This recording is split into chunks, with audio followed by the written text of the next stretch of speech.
Welcome back to Paris drive Tamil. இந்த வீடியோவில் நீங்கள் பார்க்க போகிறது கார் டயர் ப்ரெஷரை பற்றி தான் பார்க்க போகிறோம். நம்ம இப்போ கார் டயரில் வந்து ஏர் அடித்து பார்க்க போகிறோம். ஸோ அதனுடைய வேல்யூஸ்லாம் என்ன அப்படிங்கிறத பற்றி ஃபுல் டீட்டெயில்ஸாக இந்த வீடியோவில் பார்ப்போம். வாங்க வீடியோக்குள்ளே போகலாம்.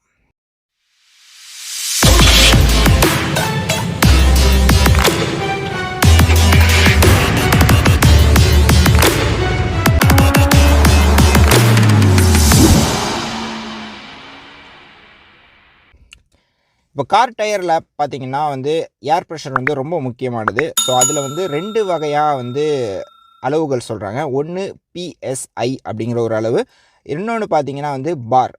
பார் அளவு தான் வந்து ஃப்ரான்ஸில் ஆக்சுவலி யூரோப்லலாம் யூஸ் பண்ணுறாங்க.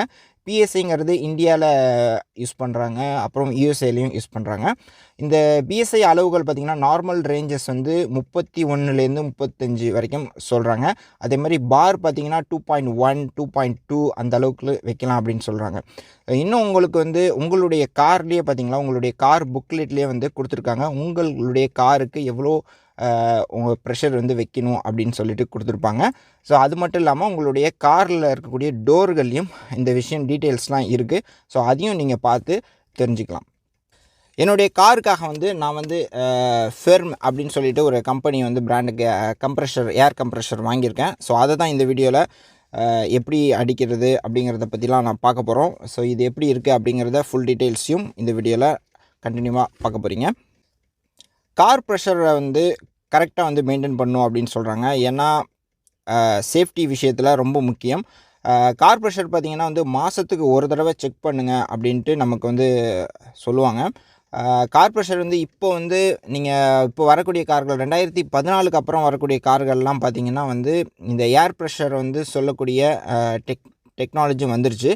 ஸோ உங்களுக்கு மானிட்டர்லேயே வந்து உங்களுக்கு காரில் இருக்கக்கூடிய மானிட்டர்லேயே உங்களுக்கு வந்து காட்டும் எந்த வீலில் வந்து காற்று கம்மியாக இருக்குது அப்படின்னு சொல்லிட்டு வார்னிங் கொடுக்கும். ஸோ அதை வச்சுக்கிட்டு நம்ம வந்து கார் ப்ரெஷர் வந்து செக் பண்ணிக்கலாம். ஸோ சில பழைய கார்கள்லேயுமே அந்த டெக்னாலஜி இருக்குது. பட் ஆனால் என் காரில் அந்த டெக்னாலஜி இல்லை. 2009 மாடல் நம்மளுடைய கார் ப்ரெஷர் பார்த்திங்கன்னா வந்து அதிகமாகனா என்ன பிரச்சனை, கம்மியாகனா என்ன பிரச்சனை அப்படின்ட்டு பார்த்தோம் அப்படின்னா, கம்மியாச்சு அப்படின்னா உங்களுக்கு வந்து காரில் வந்து டயரு அடிபடும். காரினுடைய மைலேஜினுடைய அளவும் உங்களுக்கு குறையும். ஏன்னா அதிகமான பவர் வந்து எடுத்துக்கும் காரு. ஸோ அதனால் மைலேஜ் அளவு வந்து உங்களுக்கு குறையிறதுக்கு வாய்ப்பு இருக்குது. அதுக்கு அடுத்தது அதிகமாகனா காரினுடைய டயருடைய அளவு வந்து அதிகமாக இருந்துச்சு, காற்று அளவு அதிகமாக இருந்துச்சு அப்படின்னா என்ன பிரச்சனை அப்படின்னு பார்த்தீங்கன்னா, உங்களுடைய டயருக்கும் உங்களோட ரோட்டுக்கும் வந்து ஒரு இது இல்லாமல் க்ரிப்பு இல்லாமல் இருக்கும். ஓகேவா? பிரேக் அடிச்சிங்கன்னா உங்களுக்கு வந்து க்ரிப்னஸ் கிடைக்காது. ஸோ நீங்கள் நிற்கும் அப்படிங்கிற இடத்த விட்டு நகர்ந்து போயிடும். ஸோ அதனால் வந்து காரினுடைய ப்ரெஷர் அளவை கரெக்டாக மெயின்டைன் பண்ணுறது பெஸ்ட்டு. நம்ம இப்போ இந்த ஏர் கம்ப்ரெஷரை பற்றி பார்க்க போகிறோம். ஸோ இதுதான் பார்த்திங்கன்னா வந்து ஃபெர்ம் அப்படிங்கிற கம்பெனி இது வாங்கினது. இங்கே இது பார்த்திங்கன்னா 12 ஓல்டு 3 இயர்ஸ் வாரண்டி கொடுத்துருக்காங்க. நான் பாக்ஸ்லேருந்து பிரிச்சுட்டேன். ஸோ இங்கே பாருங்கள். ஸோ இதுதான். இதில் பார்த்திங்கன்னா இது வந்து டிஜிட்டல் மீட்ரு கிடையாது, இட்ஸ் நார்மல் மீட்ரு தான். அப்புறம் சுவிட்ச் இருக்குது. ஸோ இது அதுக்கப்புறம் வந்து இதில் வந்து ஒரு 3 ஹோல்டர்ஸ் கொடுத்துருக்காங்க. நம்ம வந்து சைக்கிளுக்கு காற்றடிக்கலாம், பலூனுக்கு அந்த மாதிரிலாம் கொடுத்துருக்காங்க. ஸோ இது காருக்கு அடிக்கிறதுக்கு. ஸோ இதில் வந்து ஒரு வாரண்டி கார்டு கொடுத்துருந்தாங்க. ஸோ இந்த கார்டில் வந்து மெயினாக என்ன கொடுத்துருந்தாங்கன்னு பார்த்திங்கன்னா, மழையில் யூஸ் பண்ணாதீங்க அப்படின்ட்டு போட்டிருந்தாங்க. அதுக்கப்புறம் வந்து மேக்ஸிமம் 10 மினிட்ஸ்க்கு மேலே யூஸ் பண்ணாதீங்க அப்படின்ட்டு கொடுத்துருந்தாங்க. ஸோ நம்ம இப்போ இது வந்து ட்ரை பண்ணி பார்க்க போகிறோம் எப்படி இருக்குது அப்படின்னு சொல்லிட்டு. ஸோ இது வந்து ரொம்ப விலை கம்மியாக தான் வாங்கியிருந்தேன். ஸோ என்ன விளாண்டு எனக்கு வந்து போச்சு, ஒரு 15 யூரோஸ் அதுக்குள்ளே தான் இருக்கும்னு நான் நினைக்கிறேன். ஸோ இதை நம்ம ட்ரை பண்ணி பார்ப்போம் எப்படி இருக்குது அப்படின்னு சொல்லிட்டு. இந்த ஏர் கம்ப்ரெஷரை பயன்படுத்துறதுக்கு முன்னாடி உங்கள் வண்டி இன்ஜினை ஸ்டார்ட் பண்ணிவிட்டு அதுக்கப்புறம் ப்ளக்கை சொருவி இதை யூஸ் பண்ணுங்கள்.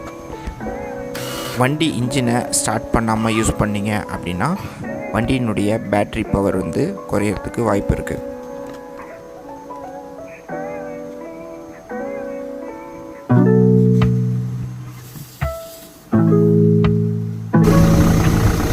இது பார்த்திங்கன்னா ரொம்ப கம்மியாக தான் இருக்குது. ஆக்சுவலி பாருங்கள், நான் வந்து கொஞ்ச நாளாக செக் பண்ணவே இல்லை எவ்வளோ இறங்கியிருக்குன்னு பாருங்கள். ஜஸ்ட் 2 கூட இல்லை, ஆக்சுவலி 2.2 இருக்கணும் மினிமம். இதில் வந்து 2வே தொடல, ஓகேவா? 1.8 தான் இருக்குது கரெக்டாக. ஸோ இப்போ நம்ம வந்து அடிக்க போகிறோம்.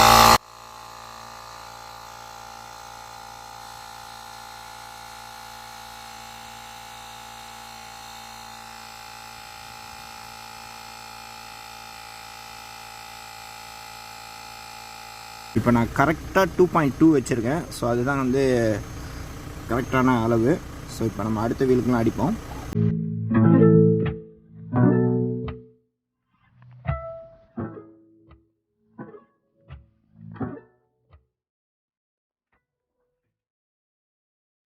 Got the kick.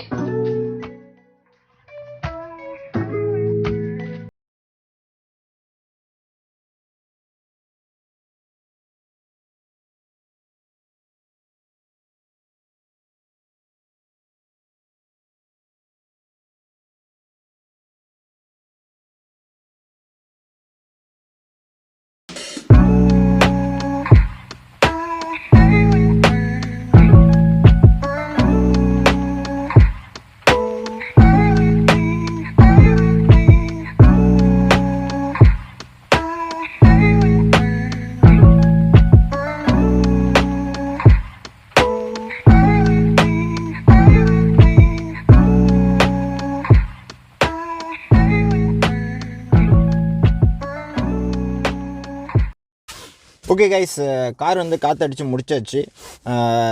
எல்லா வீலும் ஆக்சுவலி 3 வீல் ஓகே. பட் என்னுடைய லெஃப்ட் சைடில் இருக்கக்கூடிய ஒரு வீல் பேக் சைடில் மட்டும் வந்து கார் பெருசாக காற்று ஏறலைன்னா ஐ திங்க் 2.1 வரைக்கும் ஏறிச்சு. அதுக்கப்புறம் வந்து ரொம்ப அப்படியே நின்றுச்சு, எந்த சேஞ்சஸும் இல்லை.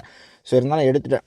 நெகட்டிவோ பாசிட்டிவோ சொல்லணும்ல, ஸோ அதுக்காக தான் சொல்லிடலான்ட்டு.